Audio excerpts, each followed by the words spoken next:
Yo, welcome back to a new video.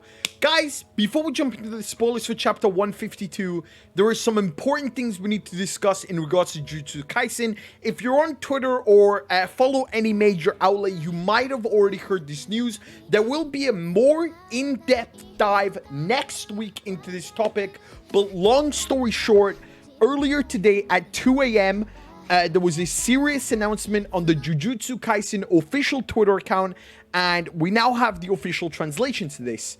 Jujutsu Kaisen hiatus notice. To our readers, thank you for always reading Jujutsu Kaisen. Due to the poor physical condition of Akutami Gege, which is, for the record, for those of you that don't know, the author of the Jujutsu Kaisen manga, Jujutsu Kaisen will be absent for some time from the next issue onwards. Akutami wanted to continue writing, but after several discussions with the editorial department, it has been decided that it is better for Akutami to take a break for a certain period of time. We determined it was the best decision for the mangaka to recover their physical condition. More information will be given in the upcoming weekly Shonen Jump issue, which for the record has been leaked. We apologize to all readers who have been following us, so we look forward to your continued support. From Akutami Gege, this is from the leaks.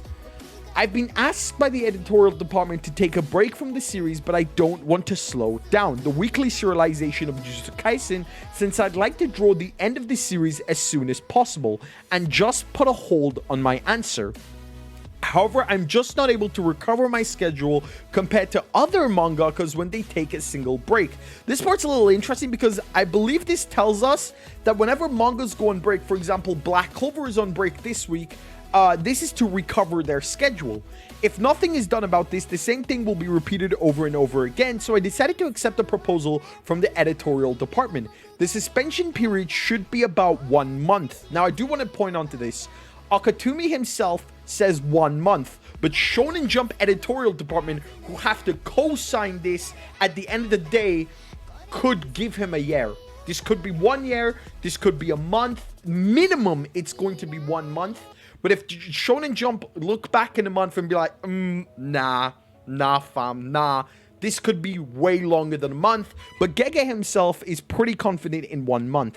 Even if I say I'm sick, it's not a serious illness. My mental health is completely fine, so do not worry about it. I'm really sorry I'll have to keep you waiting. Once I come back, I'll do my best with the serialization. Now, this basically means Jujutsu Kaisen chapter 152 coming out this week, Sunday, June 13th, is only 9 pages. And out of the 9 pages, 3 pages have been leaked.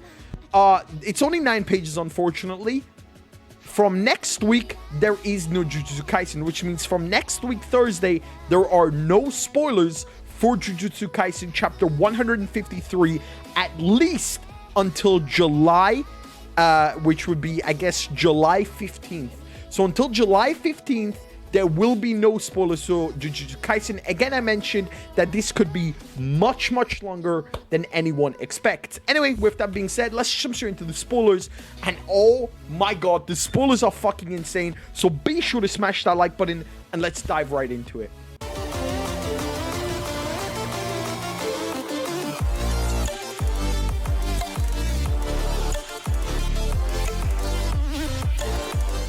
Alright, jumping straight into it, Jujutsu Kaisen returns with chapter 152. The fan translation title to this chapter is Perfect Preparation Afterwards. Now, from the recording of this video, out of the 9 pages, there are currently 3 leaked pages, so there are still 4 pages left, but there are text leaks telling us what happens in those pages. The first page is Naoya, after being brutally, basically one-ticked by Maki last chapter. Naoya is crawling, he's literally falling. It looks like his windpipe is broken, it's completely shattered. There is blood just pouring out of his eyes and mouth, and behind him comes Maki's mother, whose neck seems to be slit. With a knife in hand, she jumps on Naoya and stabs that motherfucker in the back. And that's Maki's mom and Naoya, both dead. Jumping into the text leaks and what's available right now, Maki meets her mother, but her mother manages to survive. It looks like she literally slit her neck and walked off. Later on, it shows that Naoya got to the room just to hide from everyone, but he fell down when he got in, and Maki's mother was right behind with a knife. Naoya crawls to get away, but she stabs him from behind. At the end of the chapter, Maki walks away with Mai's body.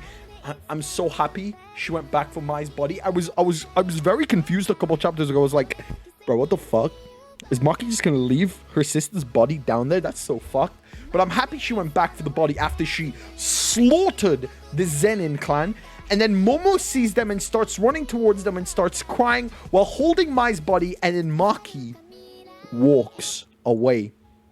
Maki's mother was already about to die before going to Naoya, and after killing Naoya, she had a flashback saying that she is grateful and happy to give birth to the twins. It's kind of fucking weird that she would never show herself as being a good mother, but I mean, okay, it's kind of a fucking shit redemption just before her death, but it is what it is. Later on, it shows that the Jujutsu Kaisen headquarters wants to disband the Zenin clan from the big three clans, but the decision was put on hold. The chapter is only 9 pages. You know what's interesting? Who's left from the Zenin clan?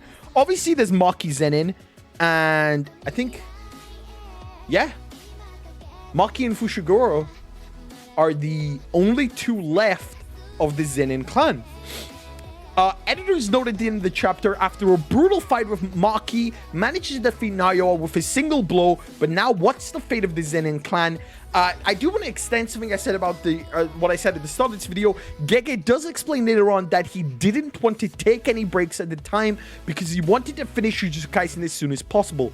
A lot of people have took this in 2 different ways. First of all, they want to congratulate Gege for never wanting to take a break. It's a mangaka's honor in Japan. It seems it's built as this honorary thing to be in Shonen Jump, as everyone reads it as a kid and now you're grown up and you're doing manga for Shonen Jump. It's like a big honor.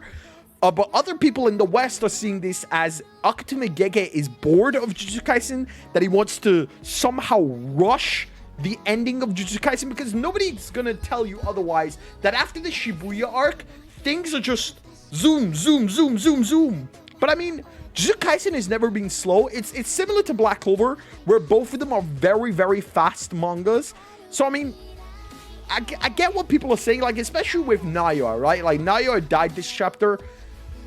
From my own personal opinion, that is a very, very wasted character. Naoya is built as this very big antagonist, and he died, well, he got 1 ticked in 1 chapter. I'm excited to see what happens next in Jujutsu Kaisen, but that is my personal thoughts, that Naoya's death was a little underwhelming, but I mean, ayo, it is what it is. If you enjoyed this video, don't forget to leave a like, comment, subscribe. My name is Shimi, as always. Peace.